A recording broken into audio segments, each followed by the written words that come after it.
Hello everyone, welcome back to my weekly ramblings as I try to figure out my way through the world of watch dealings. So today we're going to talk about something a lot of people are talking about at the moment, but I thought I'd sort of jump on and just give my 2 pence about it. And that is where these watches, so I've got a Rolex, a Tudor and an Omega, are all sitting in the market at the moment, because it's quite interesting. And it's very different really for me on the grey market than it is on the information that's just been released about new watches. So, without fail again, releasing all of the sales statistics for last year, Rolex are head and shoulders above everyone else. So they reckon that their sales this year have been somewhere in the realm of 10 billion francs, which is it's more than the next four brands, so Cartier, AP, Patek and Omega. It's more than those four brands combined. So they're head and shoulders above the game, as they always are. But some of the interesting things in there is Omega's dropped from number 2 in sales to number 5 this year. So it's kind of interesting to think about what's gone wrong here. But I think there's lots of different reasons, and we're going to jump into some of those today. But another brand I wanted to talk about is Tudor, because Tudors, they've had a 10% drop in sales this year as well. But on the grey market for us, we're selling more of these things than ever. So I wonder why that is. Well, most of it, I think, is down to price. So, for example, one of these brand new, this is a Tudor Chrono. I think you're looking, they're nearly £5,000 brand new now. And this one, fair enough, it's a 2021 example, but I picked this up this week. It's completely stickered. It's stickered everywhere. It had never been worn by its previous owner. Never. He bought it in 2021, put it in his safe, and that's where it stayed. But this watch now, fully stickered, for me to retail, sits at £3,000. So you can pick one of these up second hand, and if it was a non-stickered, it would probably be a bit less. So you're looking at nearly half of what you'd be paying brand new.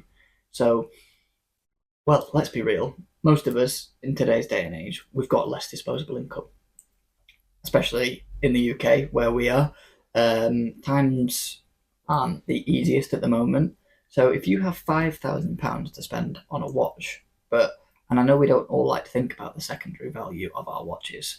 They're things to be enjoyed and worn forever, but they're also things to think about as far as money is concerned, because they're very expensive. If you're going to spend £5,000 on something that immediately becomes worth 3,000 or less to a dealer like myself, then why wouldn't you just save up a little bit more and go for something like this? So this is a 2023 Datejust 41 mint green, and I think these are retailing now with the oyster bracelet and the smooth bezels for 7,350. I think that's correct. And we've got this for sale for the same price as that. So if you're thinking a watch over, this is now 3 years old, but it's kind of got the same value as where it was new. Fair enough, this is a good example as well. This is stickered, case back on the side of the case. So it's a good example, but still, 3 years old, this one has held its value far, far better than the Tudor. And we all know that Rolex churn these things out, and there's loads of them on the market, but they've created that brand and that name where everybody knows what's on your wrist if you're wearing one of these. And it's such a symbol of wealth that people seem to be putting their money more into these. If you think £5,000, £7,000, it's not as big of a gap as something else. So I think that's possibly why a lot of people are saving a little bit more and going for something like this. But that doesn't really explain Omegas. Well, we're going to go into it now. So Omega for me has always been a bit of an interesting character. So they pride themselves on making a watch as accurate as good to look at and as well made as something like this Rolex. And they're not wrong. It's all of those things. These things are incredible. Whenever I've owned Amigas in the past as well, they are, well, they're unstoppable. They are rugged. They're pretty to look at. The bracelets are nice. They've got that really cool open case back design with coaxial movements, which, well, they're accurate and they require not as much servicing as other things in theory. So why are they down so much? I think there's a couple of reasons, really.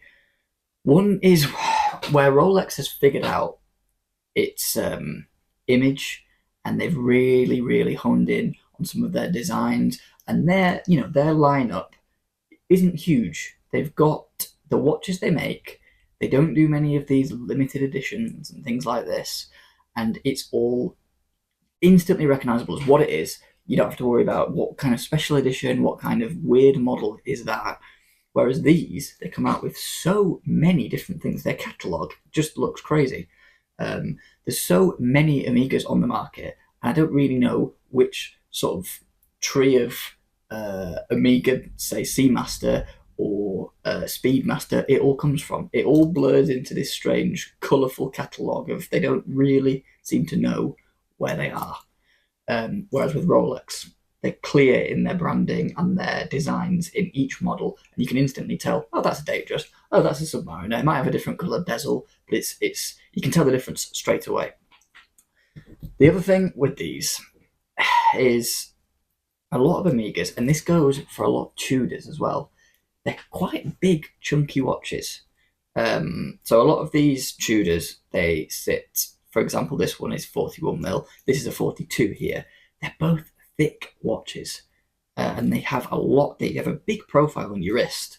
Whereas, let's take again this Tudor 41. Fair enough, it's more complicated than this Datejust, but even the 41mm Datejust, Rolexes, 40mm Rolexes, like a Daytona, which would be a direct comparison to this chrono, they sit a lot flatter and a lot more sort of discreet on the wrist, which I think nowadays people are liking smaller watches.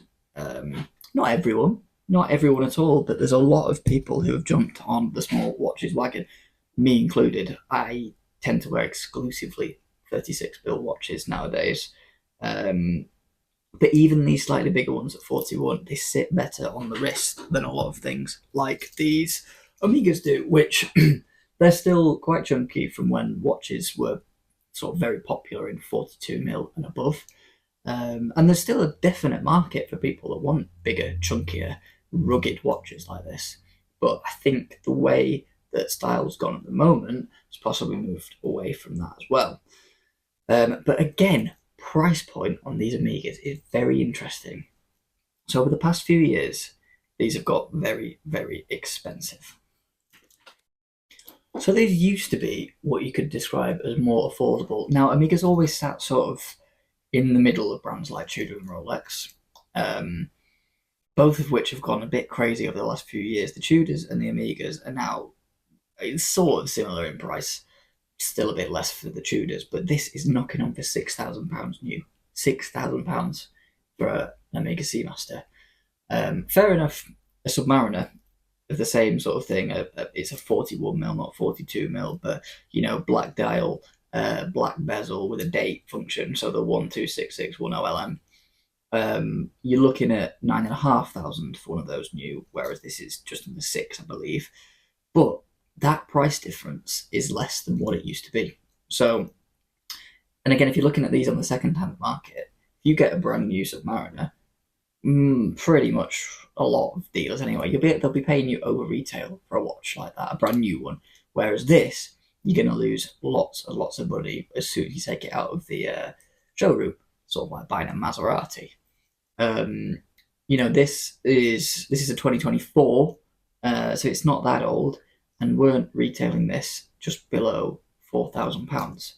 So for somebody to come to us and us buy this watch, for us to then retail, they've probably nearly lost half of the value of the watch, which is absolutely insane for something like that you might not wear for very long and get rid of straight away. So the price on these things at the moment, I don't think is helping Amiga whatsoever. as well as the fact that they feel slightly lost as a brand. Now, obviously, they did very well off the back of things like James Bond, which I suppose they've been doing very well off for the past nearly 30 years. But there hasn't been anything new on that front in a while. And I wonder if that sort of train is falling off a little bit as well. But yeah, down 10% in sales this year, Amiga, which isn't brilliant for them at all. So they need to really sort of think about something new and try to keep current, I think. Otherwise, it's a bit worrying that a brand as prestigious and as historical as this is struggling in the world of watches at the moment. Sort of on the flip side of this, some of these brands, like Tudor, for example, are still doing some of the coolest stuff in the watch world. So everyone went crazy last year for the introduction of the sort of cream, white face, ivory, whatever you want to call it, dial Ranger. And when they released that in a 36 as well, that was them, I think, cottoning on to the fact that a lot of people, such as myself, are wearing smaller watches again. And that's cool. Great to see them trying to keep up with trends like that. But I do think they've been doing some really, really cool stuff for years. For example, with these, I've talked about Pelagos's on the channel before, but they're one of my favourite watches. I just think to get a full titanium watch like this one, which, I can't remember, 500-meter water resistance on these Pelagoses, which is insane. Who needs that? Nobody needs that. Full titanium dive watch with water resistance like that. And this one is a great design. Personally, I prefer the 39 mil Pelagoses. I think the proportions on those are fantastic. They don't sit too thick. The bezel is in proportion with the watch and everything. But even these 42s, I love them. This is the left-hand drive version, which is pretty cool as well, because there's not many watches out there you can get left-hand drive with as nice a looking bezel and dial as this. Obviously, there's the Sprite that everybody likes, but those are coming down in the market a lot at the moment. But this is cool. I love these full titanium watches. And again, you can get one of these secondhand from us for £3,000, which is just insane. It's a lot of watch for that kind of money. Yeah, I mean, we've just taken in a titanium Yachtmaster, which obviously is kind of Rolex's closest. Well, it is Rolex's closest like for like of a Pelagos, and that's going to be retailed at somewhere in the realm of £19,000 to £20,000. So, you're looking at something 6 or 7 times cheaper, and it does all of the same things that does. And if you haven't spent that amount of money on a watch, this can be a fantastic daily beater just to whack on and do anything with. You're never going to damage a watch like that. So they are still trying to do fantastic things, I think, some of these brands. Amiga, maybe less so, but Tudor is really trying to keep up. I think their new prices are just letting them down a bit.